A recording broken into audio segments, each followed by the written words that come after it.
planet Earth. We serve them. They are our kings. We're on the march. The empire's on the run. Alex Jones and the GCN Radio Network. Hello, friends. This is Alex Jones. You've heard me talk about Cal-Ben 5-star soaps for years. This is an American-made product of the highest quality and compares to nothing you will find in stores. You can buy factory direct, shipped via UPS right to your door. Check them out on the web at 5starsoap.com or call 800-340-7091. Take my word for it. Once you've used Pure Soap, you won't buy anything else. Since 1947, Cal-Ben Soap Company has been showing consumers that soap can be tough on dirt and gentle on the environment. Buy American and stay clean, as well as support InfoWars. Visit 5starsoap.com today or call 1-800-340-7091. Well, Marty, what do you have to say? As founder and owner for over 63 years, satisfaction is guaranteed or double your dirt back. Call us at 1-800-340-7091 for a free catalog or visit our website, 5starsoap.com. Thank you. This is Alex Jones with 5 good reasons you should consider buying a solar power generator. Number 1, new climate legislation could easily double or triple your electric bill. Number 2, our new Energy Czar wants to control how much power your electric company allows you to have. It's true. Total government control of electricity in the name of smart grid technology is coming. Number 3, in some areas of the country, the power grid is dangerously overloaded. And now, new socialist legislation is only compounding the problem. Number 4, dangerous weather is always a threat to local grids. Every year, thousands of families lose their power from weather-related outages. Number 5, a solar power generator provides powerful backup insurance and peace of mind. Folks, I really believe in the solar power generators offered by Solutions from Science, one of my oldest sponsors. You can get more information at www.mysolarbackup.com. That's mysolarbackup.com. Remember, the government doesn't own the sun, so go to mysolarbackup.com or call 1-877-327-0365. Listen up, friends. This is Alex Jones with key information. The mainstream media is now admitting that we're going into a depression. Don't be dependent on the government for you and your family. You need to get your own supply of high-quality storable foods from eFoodsDirect.com. They're the best company out there, the longest continually operating, with a ton of great food to choose from. It's all fresh, made on a monthly basis, not some old cruddy food they're selling you like some of the other guys. Try their new Evacuation Pack, a 2-week supply of delicious, easy-to-fix food. It comes with all the equipment you need to prepare it. With open talk of a strike on Iran in the next 3 months, the crisis in the Gulf, and possible evacuations, get yourself and your family ready today. The place to go is eFoodsDirect.com. Go to their website online right now, eFoodsDirect.com/Alex, or call 800-409-5633. Again, on the web, eFoodsDirect.com/Alex, or give them a call at 800-409-5633. You've got it. This transmission is coming to you. Waging war on corruption. All right, you are go. It's Alex Jones, coming to you live from the front lines of the InfoWar. It's a video emerging that we want to bring you. It demonstrates what can happen when a basic need of an immigrant community, such as shelter, clashes with the need of a state to maintain order. And I have to warn you, I've yet to see someone watch this video and not react in some shock. It occurred about a week ago when police in a northeastern suburb of Paris tried to evict a group of squatters from a housing project scheduled for demolition. Take a look.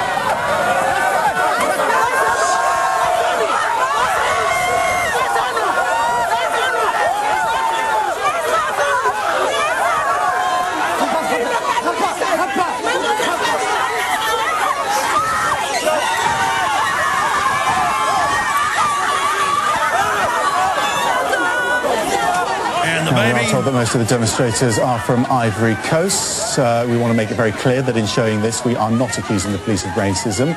We are not implying that they use excessive force. Several people who saw this video questioned why mothers would have infants, children on their backs in such a protest. This is simply an example of the difficulty one region faces in dealing with its migrant community.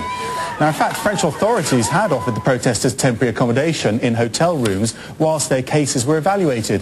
The video was shot by the group Right to Housing. I talked a short time ago with spokesman Michael Hoare. I began by asking him... So there's the whitewash. They can't just show you a video. By the way, African women in any group in the third world, that's how you carry your babies, is on your back. You know, they've got them tucked in to their backs. These are poor people. They don't have the expensive strollers and things. So, see, it's their fault that police were dragging their children and their babies and grabbing them by their arms and tugging them with extreme force when there was no need to do that. They're just slowly conditioning you to accept all of this. And it's all about the state dominating every facet of our lives. Here's one from Oregon Live, the Oregonian. Portland lemonade stand runs into health inspectors, needs a $120 license to operate. And it says the 7-year-old Julie Murphy of Oregon City still smiles about her enterprise despite running afoul of county inspectors for an unlicensed lemonade stand at last Thursday. But then all the illegal aliens who work at the work sites, they don't have to be inspected or have to have any licenses. It's only citizens that are kept to these standards. It's hardly unusual to hear small business owners gripe about in licensing requirements or complain that heavy-handed regulators are driving them into the red. So when the county shut down an enterprise last week for operating without a license, you might just sigh and say, there they go again. Except this entrepreneur was a 7-year-old named Julie Murphy. Her business was a lemonade stand, and last Thursday month, art fair in Northeast Portland, the government regulation she violated, failing to get a $120 temporary restaurant license. That's just like in Sacramento for a 4-cent unpaid tax bill. Armed IRS agents came out not once but twice threatening them. But then when Goldman Sachs steals tens of billions, they don't get in trouble. But you don't pay 4 cents, they're coming, they're angry because they want to keep you in line. Little girl, you're not going to have a lemonade stand that makes $5. You're going to pay us $120 to do that. You didn't pay a 4-cent bill. Well, we didn't know about the 4-cent bill. Don't we get due process? No. We're here for 4 cents. Because the government puts all the inspectors on the little people, so they don't inspect the big guys.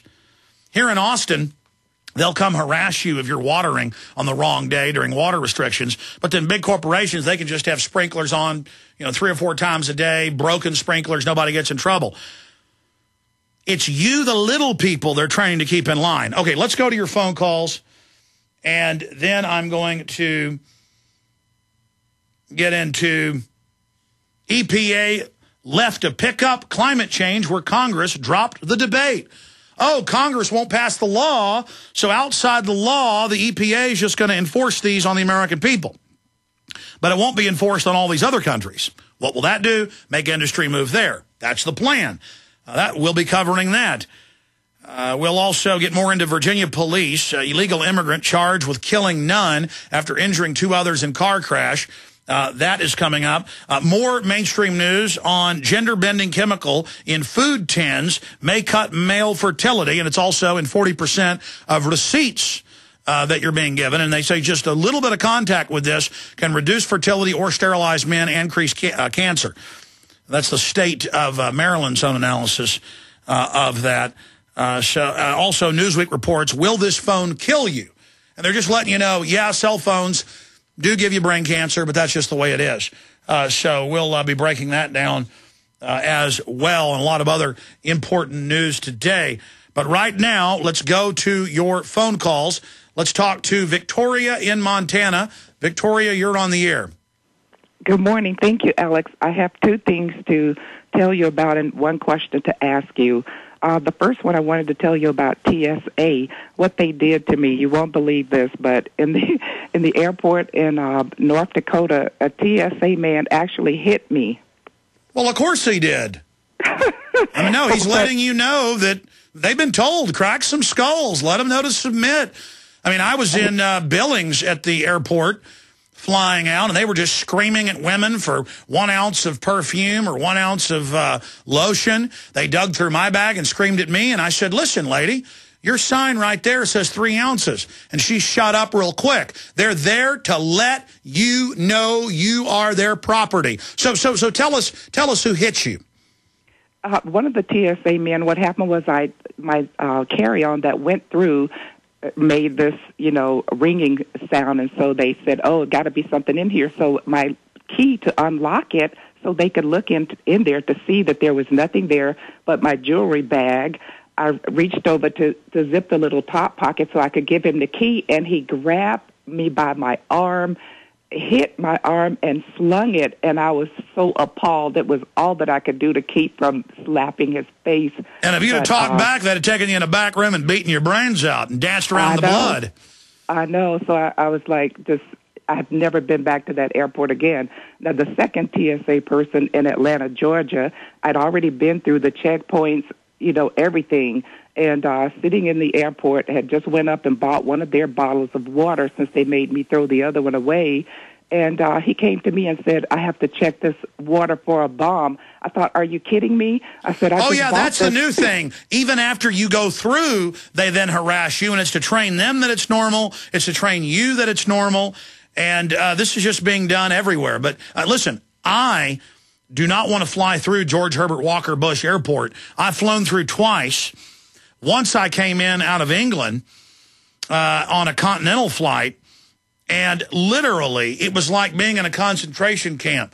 There were crazy TSA people screaming at everyone, saying, hurry up.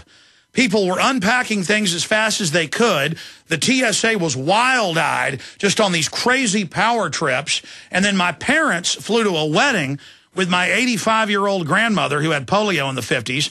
She can barely walk, but she makes herself walk on crutches. They enjoyed screaming at her at George Herbert Walker Bush Airport. And so this is how America works.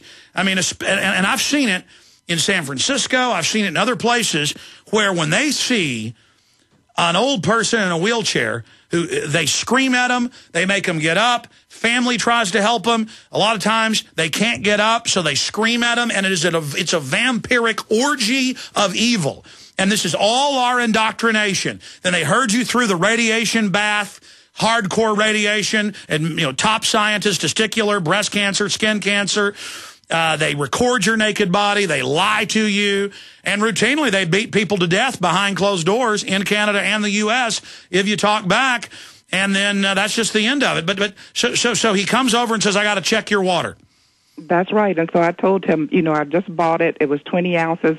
It only has like a couple of ounces left. What could be in here? So he goes, open it up, and I'm going to check it. Have this little toolkit thing. Everybody was looking.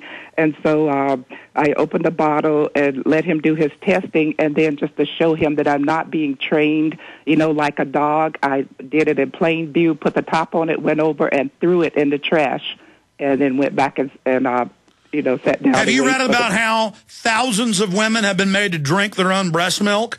Of course, I've been through airports before they totally ban walking through with the water, and they say, take a drink, and it's an act of submission.